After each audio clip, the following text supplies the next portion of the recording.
Umrala police સ્ટેશનમાં નોંધાયેલી ફરિયાદ મુજબ સગીરાને લગ્ન કરવાની લાલચ આપી બે આરોપી મહેબૂબ બફાતી શાહ પઠાણ અને મુસ્તુફા બફાતી શાહ પઠાણ અપહરણ કરીને લઈ ગયા હતા। આ સાથે જ અન્ય એક પુખ્ત વયની યુવતી પણ ગુમ થયાની જાણ થતાં સમગ્ર ઘટનાને ગંભીરતાથી લેવામાં આવી હતી, જેમાં ઉમરાળા પોલીસ તેમજ એલસીબી તથા બરવાળા પોલીસ તથા વલભીપુર પોલીસ અને ટેકનિકલ સેલની કુલ 4 અલગ અલગ ટીમો બનાવી તાત્કાલિક તપાસ શરૂ કરવામાં આવી હતી।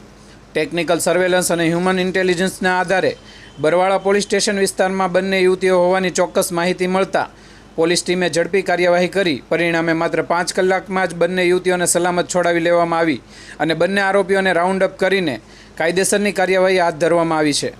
યુવતીઓ પરિવાર સાથે પરત ફરતા લાગણીસભર દ્રશ્યો સર્જાયા હતા।